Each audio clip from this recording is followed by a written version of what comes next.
Welcome. Today we're covering Unit 5 as a review. Unit 5 is coordinate geometry and modeling. Pick up Unit 5 test review packet from the blue basket when you enter the room and begin working on the review. If you're absent, you should be able to find a link in the iCan. We have a new iCan for quarter 2. Open up your Chromebook, use Desmos, practice using your calculator. You can use a handheld calculator from the wall or your personal calculator, but you'll be taking the EOC and be using Desmos. So practice using your calculator. All right, every day, come to class ready to learn. Stay on task, chat and work only about the topic, be fully engaged, be ready to answer questions, also to ask questions. Participate in discussions, take notes, use your calculator or Desmos when asked, especially if people are working at the board, because you might be randomly picked to go to the board. You could always choose someone in your group to go for you, or you can take someone with you, but we'll always be helping you. You don't have to know the answer before you go to the board. We just need to all be working together on this. So everyone will help students and teacher at the board. So ask and answer questions. All right, are you ready to begin? Modeling with geometry. And happy November, everybody. We are more than halfway there, so this is going to go by quick. Try to be here every day and stay focused. So this is going to be our first test for Q2. Make sure that you're studying, and you can take your review with you when you test, and you'll turn it in after the test. Question number 1 says, which equation would you use to find the volume of this composite figure? So we don't have to actually find the total volume, we just need to know which equation. So first we need to decide how to break this down into cylinders, spheres, cones, prisms, or pyramids, what we've been working with in this unit, in order to use the formulas for this unit. So take a minute to look at that. Did you notice at the top of this figure is a hemisphere? This means that we have half of the sphere, not the total sphere. So make sure that you write that down, half of a sphere. The bottom of the figure is a square prism. We would call it a rectangular prism, but to be more specific, we call it a square prism because the length and the width are the same. So that's a square. In fact, we have a cube when we go into 3 dimensions. All right, so we've broken it apart into a hemisphere on the top and a cube on the bottom. So let's write down the formulas for each section. All right, the volume of a cube is going to be length times width times height, but all of those sides are the same. So I'm just going to say S cubed. Write that down. Volume is S cubed. So 8 cubed would be what we would put in our calculator if we were trying to find the answer. Now let's look for 8 cubed, and our answer choices A, B, and C. Now if you notice, all of those have 8 cubed. A has 8 cubed, B has 8 cubed, and C has 8 cubed. So let's get the second half of that formula. Okay, let's start with the volume of a sphere. That formula is 4/3 pi r cubed. Now we don't know the radius, but we know that the diameter is 8, because if you look at the side of the square, all the way across is 8.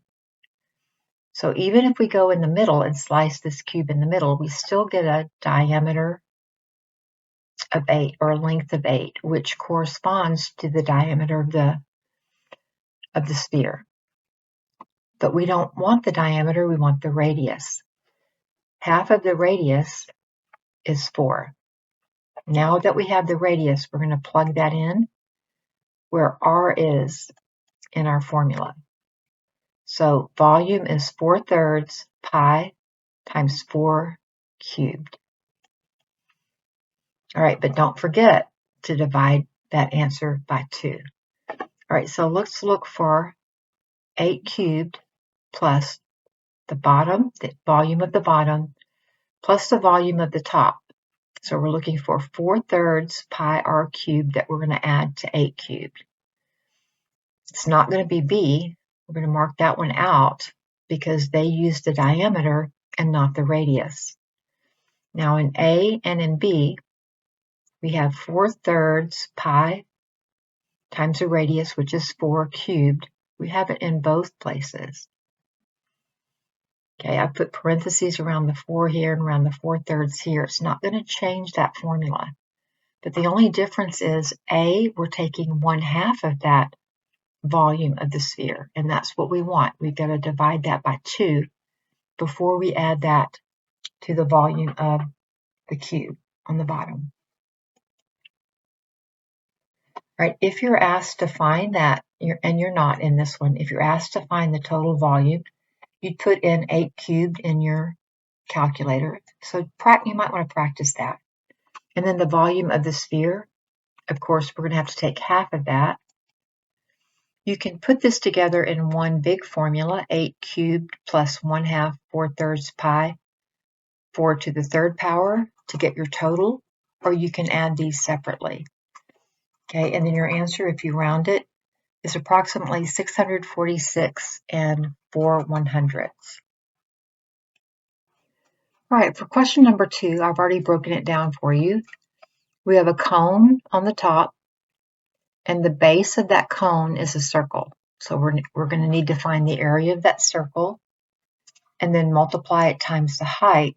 Now, I don't have the height of that cone, so I need to look at the height of the entire object, which is 20 meters, and subtract the height of the cylinder, which is 14 meters.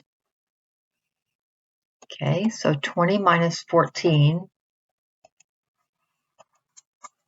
gives me the remainder of that height here is 6 meters.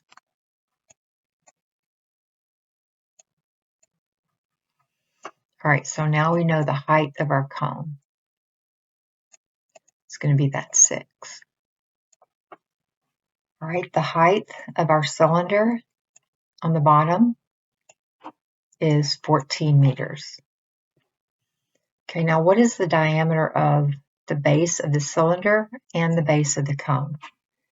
If you see, we're going all the way across is 8, and then half of 8 is 4. 8 is the diameter, 4 is the radius. So let's go ahead and label that on both of these objects, 4 for the radius in the cone, 4 for the radius of the circle in the cylinder. Okay. All right, now let's set up our formula for the cone first. So the volume is big B means the area of the base, and the area of the circle, so we're going to use pi r squared, and then times the height. And we calculated the height to be 6 of that cone, the radius to be 4, so we substitute that in, and then we take 1/3 of that because it is a cone. Okay, it's not a cylinder. All right, putting that into our calculator right here, and then adding it to the volume of the cylinder. So let's look at the formula for the volume of the cylinder. That's just going to be the area of the base times the height. We're not going to multiply it by 3, or multiply it by 1/3. In other words, we're not going to cut away 2/3. All right, so the area of the base is the same circle, pi r squared.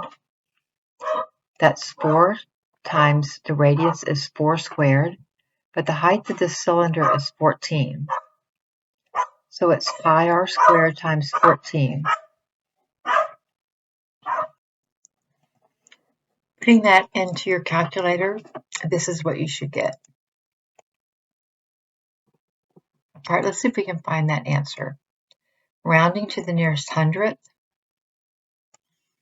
Okay, it says 804.247, which should be 804.25.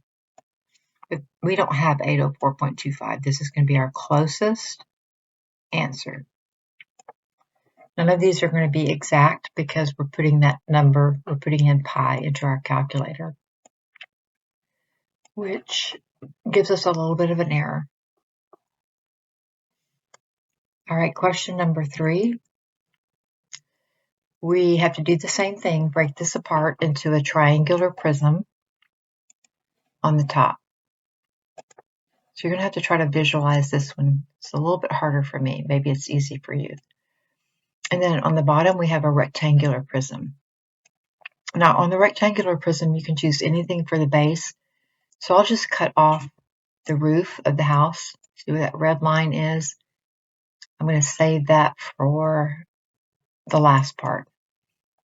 All right, so the volume of the rectangular prism is going to be length times width times height. So 4 times 2.5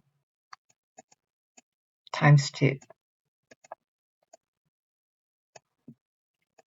All right, put that in your calculator. And you should get 20. Exactly. All right, we're going to add that to the volume of our triangular prism. Now for our triangular prism, we need the base. Now I'm going to find the base to be this bottom part of the roof because I have that measurement right here. That's 4. It's the same as the length of my rectangle. Okay, and we have a perpendicular height right here, and that's what we need. Okay, so that's going to be 4 times 1.5 times the height of the prism. So we need to take all of this. We need this length right here. Okay, and that corresponds to 2.5 from this rectangle on the side. Let's go back and review that.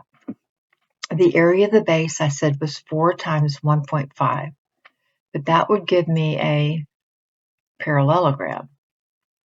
Okay, we need to cut that in 2.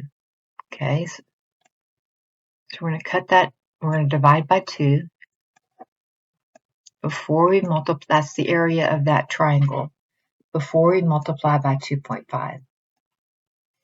All right, put all of this into your calculator.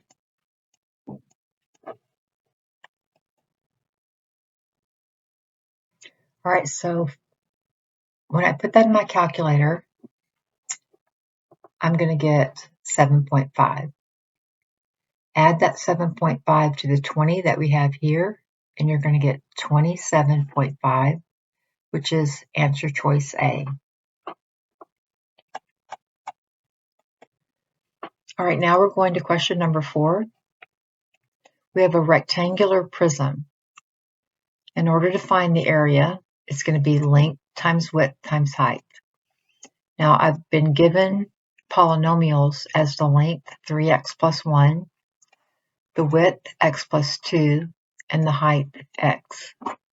So let's start by multiplying these two together.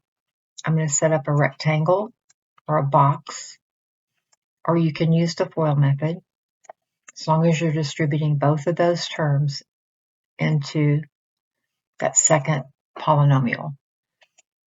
Along the top, I'm going to put 3x and 1. Along the side, I'm going to put x and 2. Go down, multiply 3x times x, and you'll get 3x squared. All right, now go down, 3x times 2.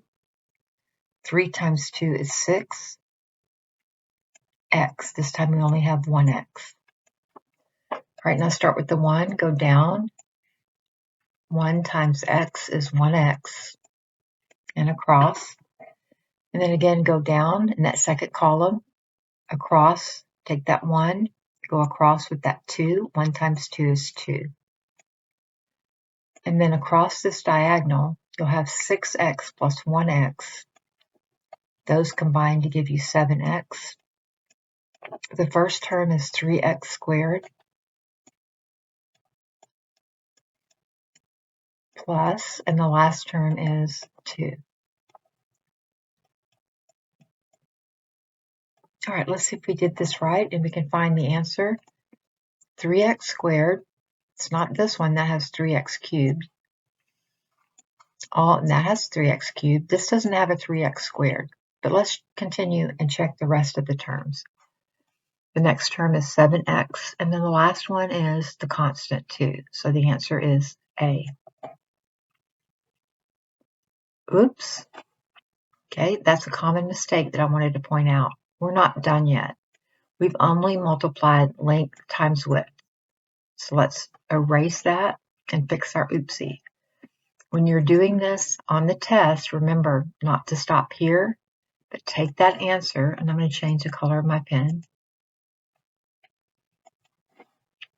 And we're going to multiply that times the height, and the height is x. So we need to distribute an x into all three of those terms. X times 3x squared plus 7x plus 2.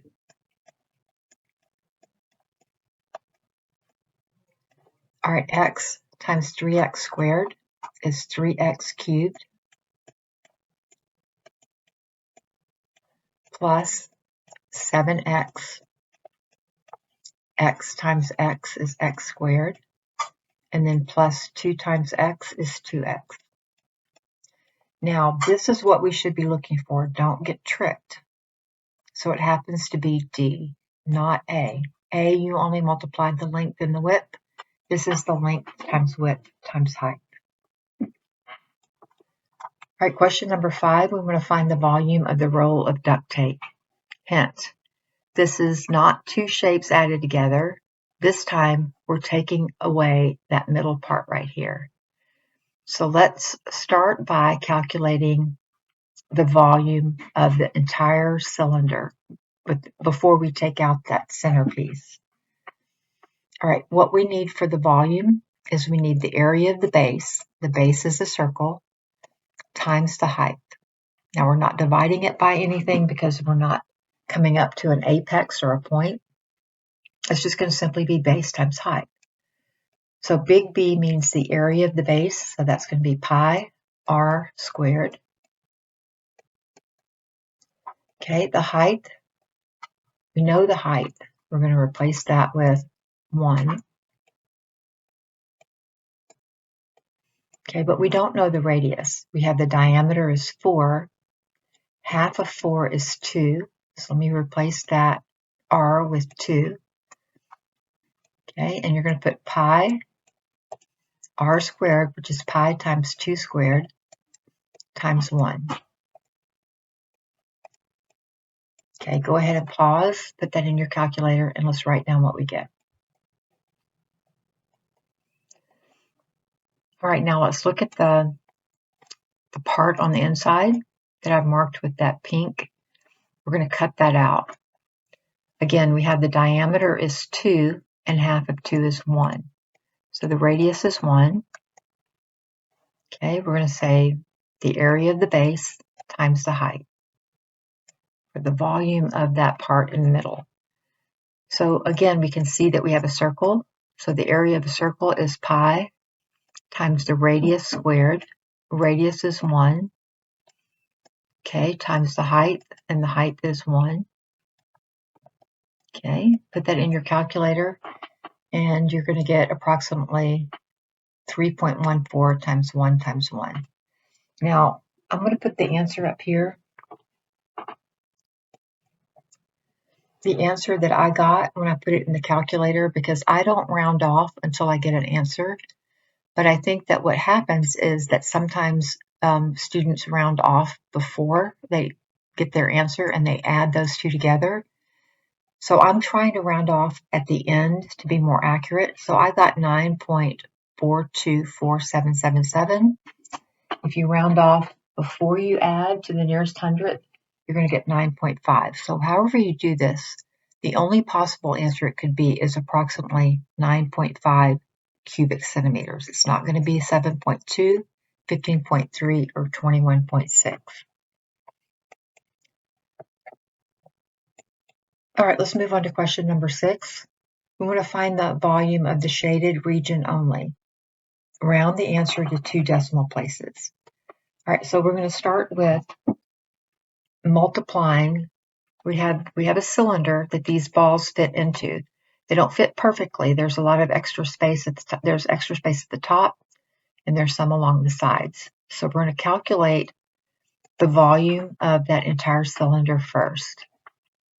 Okay, so remember, let me get my pen. All right, the area of the base times the height. It's not a cone, it's not going up to an apex, it's not a pyramid. So just the area of the base times the height. Again, we have a circle, so we need to find the radius. Okay, the radius corresponds to the radius of this sphere down here, so that's going to be 6. Okay, so it's pi times 6 squared times the height. Now we're looking at the cylinder, so we're taking the height of the cylinder. So that's 25. And then we're going to subtract 2 of those spheres. All right, do you remember what the formula for the volume of a sphere is?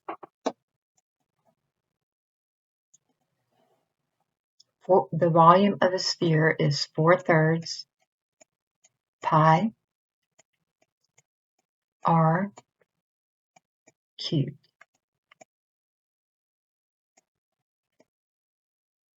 Okay, now remember that we have 2 of those. All right, put all of this into your calculator and then round your answer to 2 decimal places. All right, now when I put it in the calculator the first time and I wasn't watching carefully, I got 2,644, and I would round this off if I'm rounding to the nearest hundredth, 2 decimal places, to 0.09. All right, but then I'll look more closely and I see that the pi got brought down to the denominator here on the right-hand side of my equation. So I need to go back and correct that. So I'm just going to pull this off to the side so you can compare. That's why we need to practice with our calculator.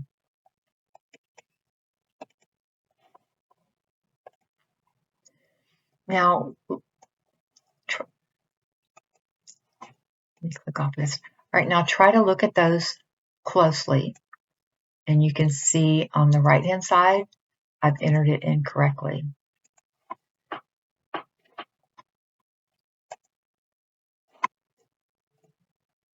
Again, this pi needs to be up here, not in the denominator. Okay, this will give me the correct answer, rounding it off to the nearest hundredth. Okay, this 6 is going to make that 7 and 8. So it's 1017.88. Don't forget to put your units. Our units are in inches. And we're talking about volume, so it's going to be inches cubed or cubic inches. All right, moving on to question number 7. We want to describe this cross section. So this blue portion right here, I'm trying to grab my pen. This blue portion is like a knife or it's a plane. It's slicing through the base. The base is a circle and this is a cone. And it's perpendicular to the base, but it's not going through the apex at the top. If it were going through the apex, it would make a triangle, which I don't even see. It's not an oval. It could be a half of an oval. The only thing that's going to fit, it's not a complete circle, is a semicircle. So look at these carefully and pick the best answer. Question number 8, we want to describe this cross section. So when we're slicing a cylinder, we can get the shape of a rectangle. That's what we have here. It's not a circle. It could be a square, but I don't have the measurements. So it's better to say rectangle. It's not a parallelogram because it is a perpendicular cylinder, not an oblique cylinder. If it were slanting, it would be a parallelogram. For question number 9, this cross section is going to turn into being an oval because it's not parallel to the base. If it were parallel to the base, whenever we slice a pyramid, a prism, a cone, or what did I miss? Pyramid, prism, cone, or cylinder, if this plane is parallel to the base, it's going to be whatever the base is. Okay, so our base is a circle, but when we slant it, it becomes an oval. Question number 4, now we have a plane that's parallel to the base. So this time it is going to be a circle.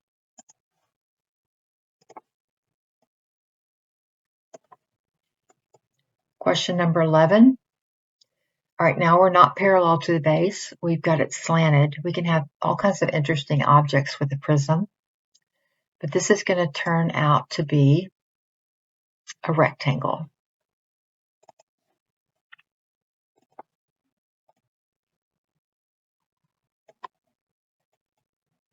Question number 12. The question is asking, is it possible for a cross-section of a cylinder to have a triangular shape? And the answer is no. A cylinder does not have any sharp edges. It doesn't have any vertices.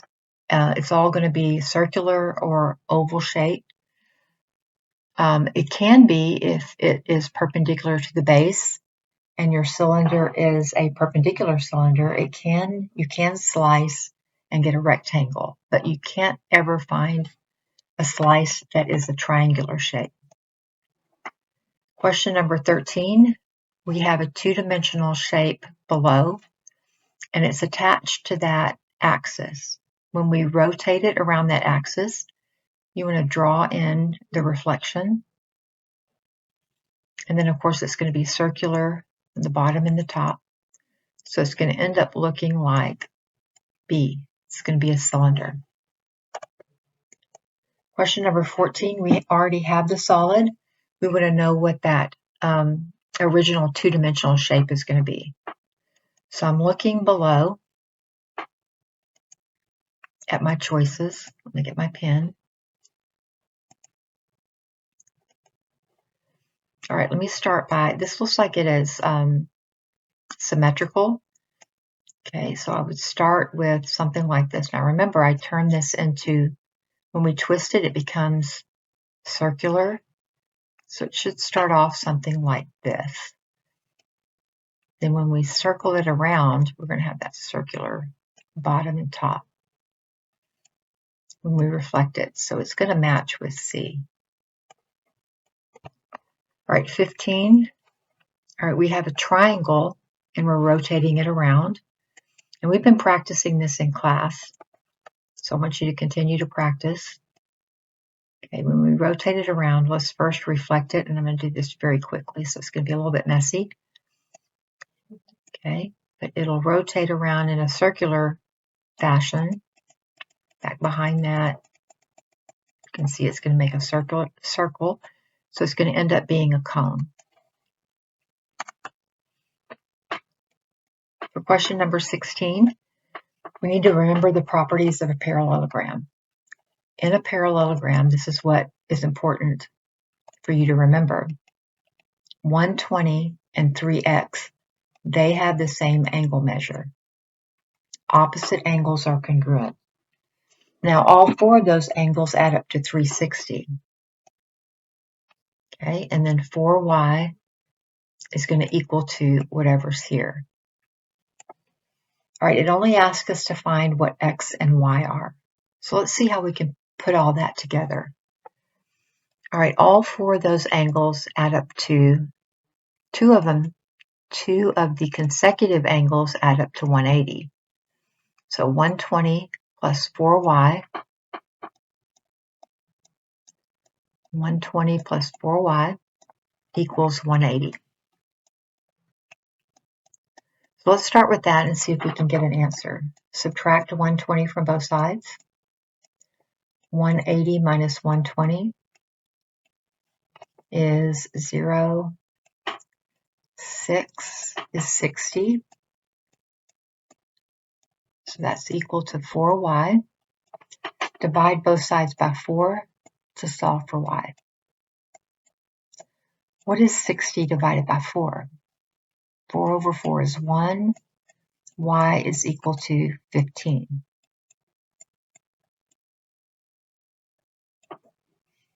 All right, now we also know that these two angles, 120 and 3x, are equal. So set 120 equal to 3x and solve. Divide both sides by 3. And 3 over 3 is 1. 1x is equal to 40. So we're looking for x equals 40 and y equals 15. This is why it's important to write down everything that you're doing so we don't get mixed up or tricked with our answer. So we have x is equal to 40 here, y equals 15, so our answer choice is B. Okay, 17, is the quadrilateral a parallelogram? The definition of a parallelogram says that, I always have to get my pen, hold on, is that when you draw the diagonals from opposite corners or opposite vertices, then those diagonals will bisect each other. So they should be equal here, and they are. Should be equal here, and they are. So diagonals bisect each other. Opposite sides are equal, we know that, but that doesn't define a parallelogram. It could be a rectangle, could be a square, it could be several things. Opposite sides are parallel. We don't have an indication of that. They look parallel, but we don't have any symbols telling us that that's true. Okay, but there is enough information. Diagonals bisect each other. Okay, question number 18. Again, we have a parallelogram. So get your pen, write this down. Set these two things equal to each other. So 87x minus 1 is equal to 86x.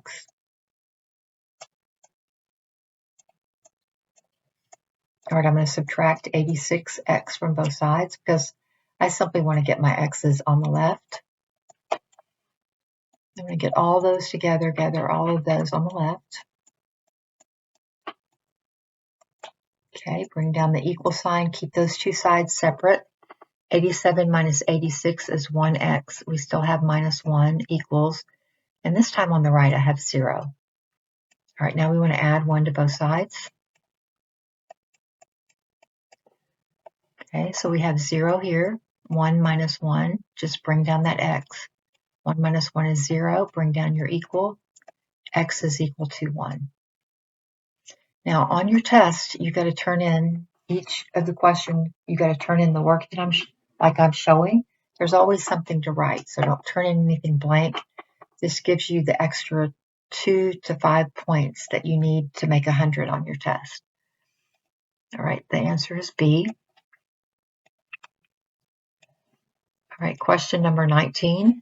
If G is the centroid, and centroid is always my favorite because centroids have some, for centers of triangles, have special properties that I like to play around with.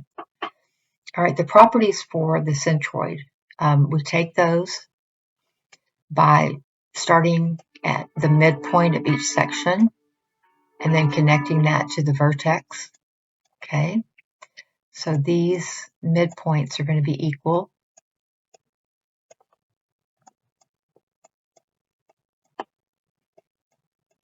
And then you take that midpoint and then go across to the vertex of the triangle, and they're going to connect in a center called the centroid. Now, the interesting part about this is if you start at the vertex, it's going to be a longer section for any of those to that center. Okay, that's going to be 2/3 of the total length.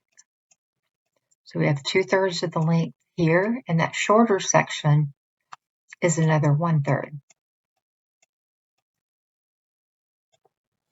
Okay, if the centroid of the triangle ABC and GF, let's see where GF is. That's going to be that shorter section here is 4. That's going to be 1/3, and we have another 2/3 over here. So 4 and another 4 and another 4. 1/3 is 4, and then 2/3, add those together, is going to be 8. Now we're looking at point P as the circumcenter. This is a different kind of center. All right, let me refresh because it's been a while, how we get that. Again, we're going to start at the midpoint. So each of those segments is divided into, each of those sides of the triangle is divided into 2 congruent segments. But this time we're not going to go to the vertex. We're going to go straight up, perpendicular line. And where those all meet, okay, you see that little square? Where all of those lines meet is going to be the circumcenter. So we want to know which segment is equal to PB. So let's look at PB. I'm going to mark that with the highlighter.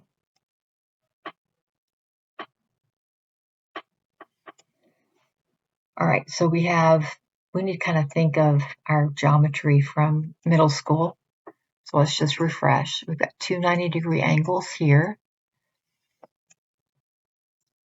And we have 2 congruent sides here. And then we have the same side here. So with the side angle side postulate, these sides, the side that I'm coloring right here, PC or CP, and let me mark that as well, is congruent. This side right here, we put 4 hash marks, is congruent to this side because of side angle side. Okay, so PB, which is right here, is congruent to PC right here. All right, and then finally your extra credit. All right, I'm going to let you work on this on your own because this is extra credit for your homework.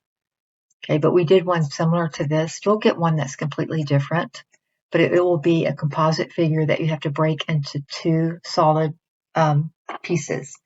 So the top here, we have a cone. Go back to the question that we had a similar one to see how to work this out. And then we've got a cylinder.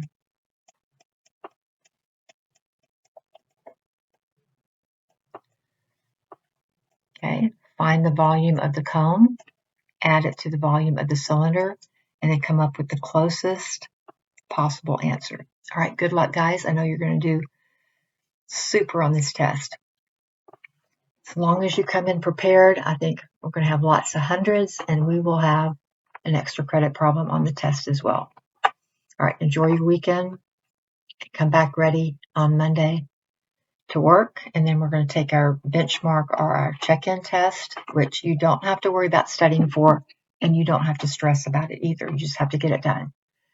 So Monday, Tuesday, and Wednesday are going to be very important that you are at school and get these tests done.